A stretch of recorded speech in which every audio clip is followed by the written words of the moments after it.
5 minutos nos separan de las 10 de la mañana, 10 grados ahora la temperatura y momento, como lo anunciaba Maggie, de darle la bienvenida al doctor en Derecho y profesor Pablo Schiavi, que nos acompaña en nuestra columna legal para hablar justamente en el contexto de esta crisis hídrica que está padeciendo nuestro país, cuáles son justamente las obligaciones contractuales de la OCE en el marco de esta situación. Así que muchas gracias por estos minutos.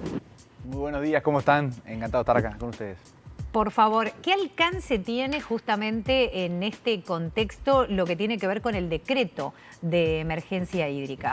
Bueno, el decreto de emergencia hídrica viene a ser hoy, digamos, la norma jurídica que está respaldando todas las acciones que se están tomando desde parte del Poder Ejecutivo, del Gobierno en general, porque sienta, digamos, un quiebre en lo que es la gestión, digamos, gubernamental de la crisis hídrica, que obviamente la crisis no arranca con el decreto, pero sí a los efectos legales. Yo entiendo que hay un antes y un después del decreto, porque hay muchas reglas de juego y muchas condiciones que cambian luego de tener ese decreto firmado que sin tener el decreto firmado. O sea, declarar la emergencia hídrica, como en su momento fue declarar la emergencia sanitaria con el COVID en Uruguay, obviamente posibilita una serie de acciones, una serie de medidas, una flexibilización en muchos procedimientos, sobre todo si el Estado tiene que salir a comprar insumos para gestionar la crisis, que de no existir el decreto, obviamente siguen quizás canales tradicionales que son por lo general más lentos y que no se adaptan a los tiempos de una crisis.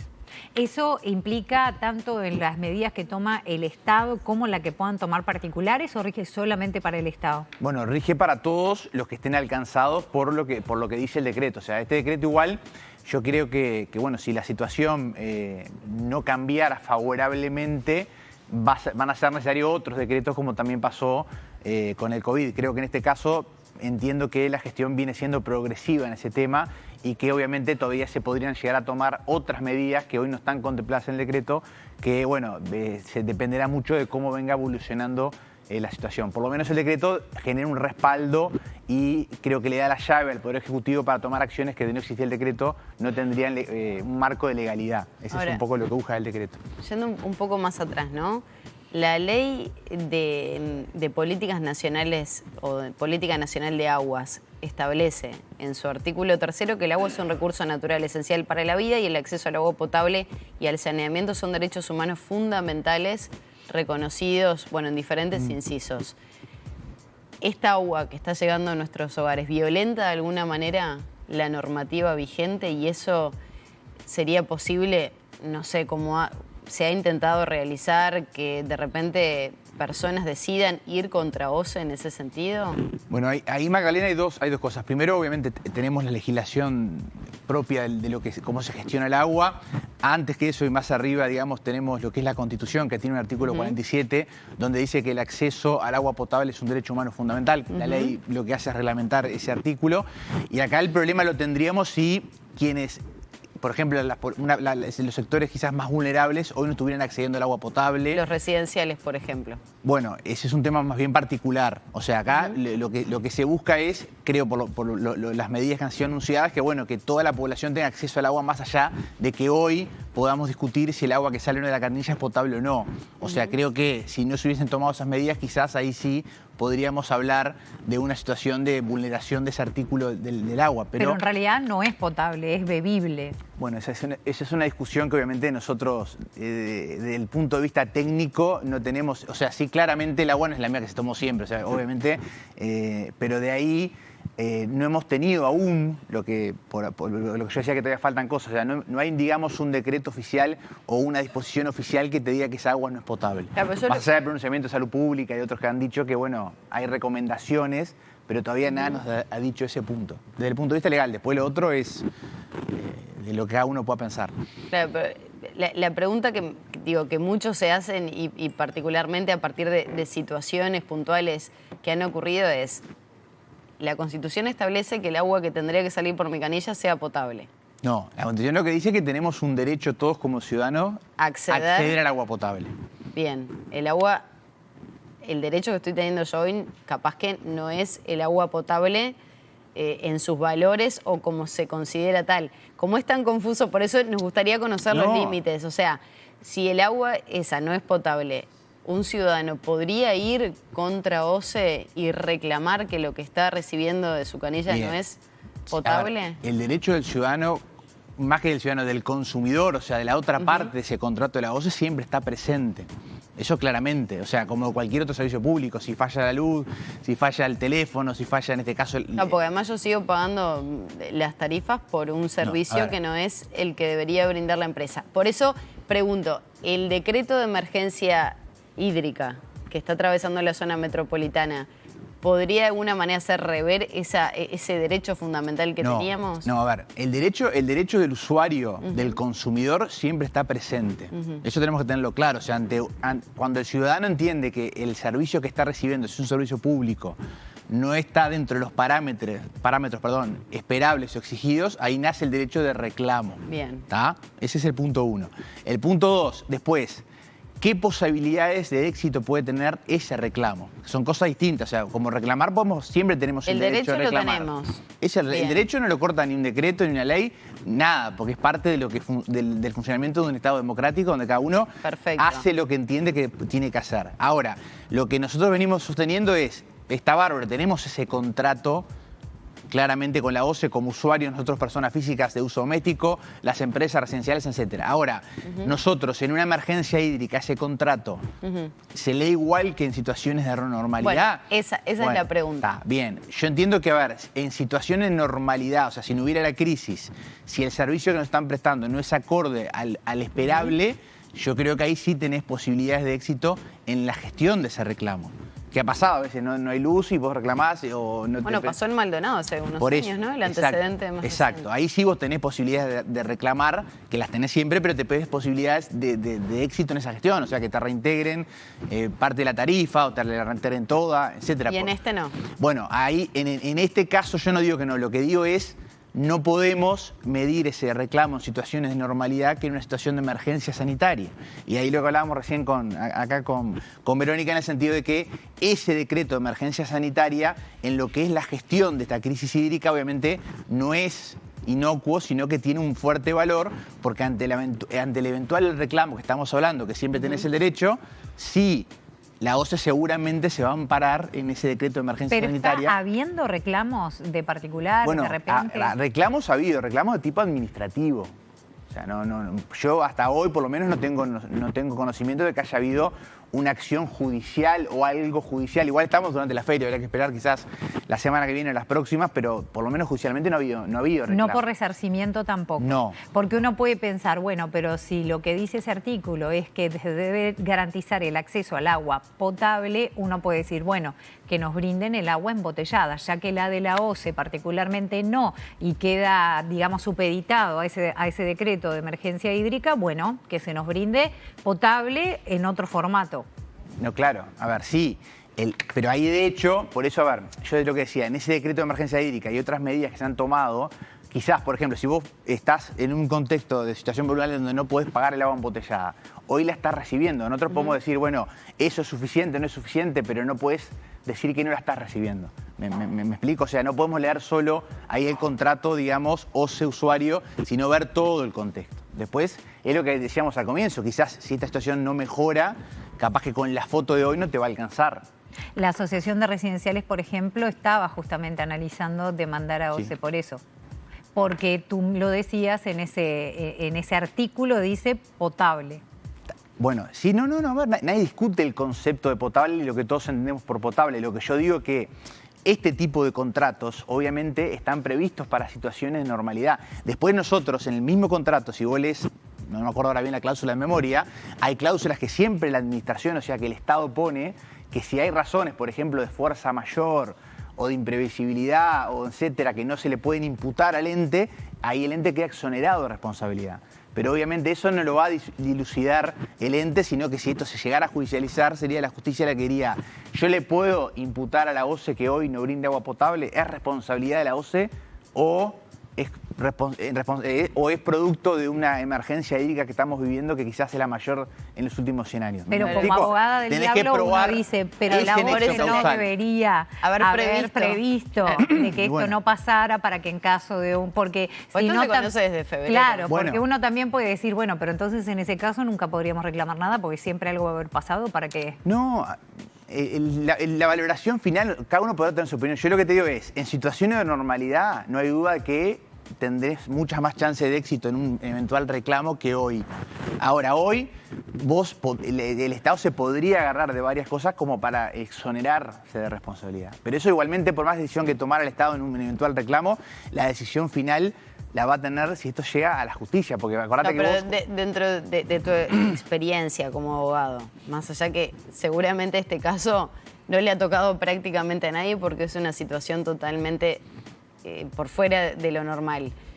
¿Existe la posibilidad que un usuario tenga las garantías para poder ir contra la OCE y de repente ganar un juicio de estas características? Las garantías, claro. Sí, lógico. O sea, vos acá tenés un reclamo en primer lugar que es vía administrativa y obviamente también puedes demandar a la OCE, judicialmente. Y ahí obviamente interviene un poder independiente que es el Poder Judicial, que es en definitiva, yo creo que acá, Claro, en estos casos... Creo que todos somos conscientes que todos tenemos que colaborar en medio de este contexto, Claro.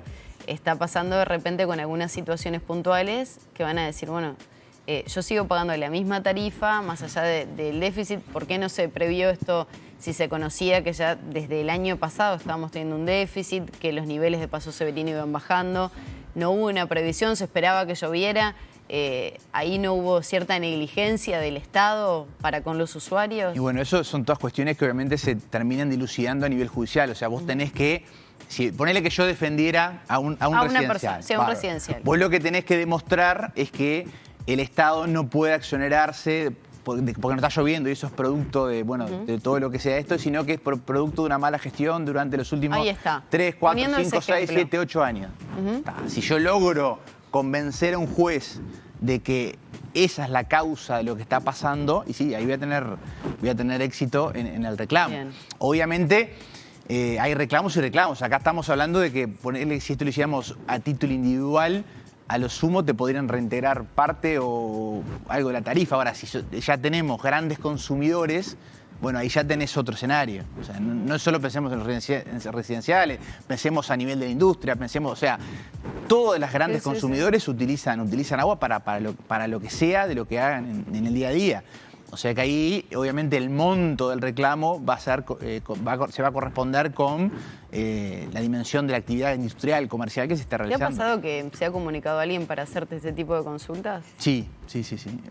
Por ahora le hemos dicho, no nos gusta meternos en temas que entendemos que por el momento no se justifican, pero obviamente es una decisión personal. Obviamente hemos escuchado a otros colegas que sí entienden que hay responsabilidad de la OCE y está bien. Yo no digo que no la haya, digo que es difícil, o sea, meterte en un terreno de estos tipos que por lo Claro, general... ir contra el Estado que siempre tiene otras garantías o de repente... Bueno, pero eso es relativo. O sea, vos podés ir contra el Estado y podés, a nivel judicial, el Estado gana y pierde como cualquier otro. O sea, ya hemos superado el tiempo ese de que en otra época demandar al Estado era casi que perdía seguro y hoy no. O sea, Claro, el Estado también gana y pierde. es una situación, como decíamos, excepcional y Atípica. las afectaciones pueden ser de diferente tipo. Exacto. Pero no hay Jurisprudencia ningún... no existe en casos similares, me refiero quizá no particularmente con el agua, pero sí quizá con pero algún hay otro casos servicio del Estado. De Maldonado. por Exacto. No hay casos, sí. El Estado, pero al Estado lo han demandado y ha perdido y a veces gana. O sea, no. A ver, obviamente es el Estado el que va a estar del otro lado del mostrador, pero no quiere decir que porque el Estado se ha demandado, el Estado gane siempre. Eso no pasa en Uruguay. ¿Tenés el caso de Maldonado? Sí. Que cuando también se dio a conocer que el agua que llegaba no era consumible, ¿no? Podía tener afectaciones a la salud de las personas y demás. Allí no se cobró la tarifa por un tiempo. Por un tiempo se exoneró Ahí está. a los contribuyentes de pagar la tarifa, porque también el tema es ¿Qué sería tener éxito en una gestión, un eventual reclamo administrativo judicial? ¿Exonerarte de la tarifa o pagar menos porcentaje de la tarifa? Ahí también está la discusión que yo, por ejemplo, no desconocía eso, que salió públicamente, del 100% del agua que nos llega a nuestros domicilios, cuánta se usa para consumo, o sea, para beber, y cuánto para otros fines sanitarios, digamos. O sea, está toda esa discusión también. O sea, ¿podría llegar a pedirse una indemnización? O sea, no, bueno, yo no quiero pagar la tarifa, sino que quiero que me indemnicen por el tiempo que hace que estoy comprando agua embotellada cuando el Estado, según el artículo que vos decías, me tiene que proporcionar el acceso al agua potable. Ahí, Verónica, es una buena pregunta. O sea, yo lo que no recomendaría, por más posición que tengamos en el tema, es dejar de pagar. Porque eso es un mal... O sea, claro, porque en realidad nunca ojo sabes con si eso. podés ganar. Esas son las preguntas. Y ahora me decía Magdalena vos. Lo que más he preguntado, ¿qué pasa si dejo de pagar? Y si dejas de pagar, empiezas a generar una deuda y te la van a cobrar con interés. Claro. O sea, ese escenario, descartémoslo. Después, si eventualmente entendemos que no estamos recibiendo el servicio en las condiciones deseadas, vas adelante, reclamás que te reintegren lo que pagaste, pero no dejemos de pagar, porque si mañana... Yo igual no me refiero a dejar de pagar. No, pero eso lo traigo porque lo... No, no lo mencioné tampoco. No. De la exoneración de tarifa. Claro, de la pero exoneración. La exoneración de tarifa es el mejor escenario para reclamarla, es estar pagando y eventualmente después se te reintegrará lo que a tu juicio pagaste mal. Brevemente, antes de despedirnos, la situación que se generó con respecto al sindicato de OCE, con estas bombas de humo, que bueno, lo decíamos además más temprano, no es una bomba, sino que es humo, son esos artefactos que hubo dentro de las oficinas, esta situación que se está dando ahora. ¿Cuál es tu lectura desde el punto de vista legal? Y bueno, desde el punto de vista legal me preocupó ver las imágenes que vimos. Y bueno, ahora obviamente por lo que trascendió ayer públicamente ya hay una denuncia de parte de la OCE en Fiscalía. Y acá el tema que tenemos que tener claro es que más allá del ejercicio de la libertad sindical y de los sindicatos, obviamente la responsabilidad es individual. O sea, quienes están ahí hoy representando un sindicato, primero son funcionarios públicos. O sea, existe una relación funcional entre la OCE y los funcionarios. Y las investigaciones y sumarios son individuales, o sea, no hago una investigación administrativa. Más allá que estuviera enmarcado en una movilización sindical. Sí, no, yo a ese argumento no lo comparto, e incluso ahí sí hay jurisprudencia, o sea, en el sentido de que las acciones son a título individual, la responsabilidad que puedan tener administrativa, eventualmente si son sumariados, sancionados, eventualmente destituidos, son siempre con nombre y apellido, o sea, no es a un sindicato que se le hace un sumario y una investigación, y la denuncia a Fiscalía para investigar si hay un eventual delito, también es responsabilidad personal, o sea, nunca que podría colectiva. Tener consecuencia administrativa y también penal. Sí, podría tener una triple consecuencia. Podría tener una consecuencia administrativa o funcional, o sea, que los funcionarios que... Porque primero son funcionarios antes que parte de un sindicato. Si se prueba que hubo una falta administrativa, hay que determinar qué tipo de falta es, si es leve, grave o muy grave. Y si fuera muy grave, obviamente la falta muy grave, yo el reglamento interno de la OCE lo conozco, puede ser pasible de destitución, o sea que pierdan la calidad de funcionario. A su vez, podría haber una responsabilidad penal, que eso obviamente va a depender del trámite que le dé Fiscalía a la denuncia que hizo la OCE, porque obviamente todo esto ocurrió dentro de un edificio público. Los edificios públicos tienen una serie de normativas que los protege especialmente, porque es un bien que nos pertenece a todos. Y la tercera responsabilidad podría ser la civil, en caso de que se pruebe que efectivamente hubo un daño, la OCE eventualmente podría demandar a estos funcionarios por el daño. O sea que se podría configurar esa trilogía de responsabilidad que es bastante compleja, ¿no?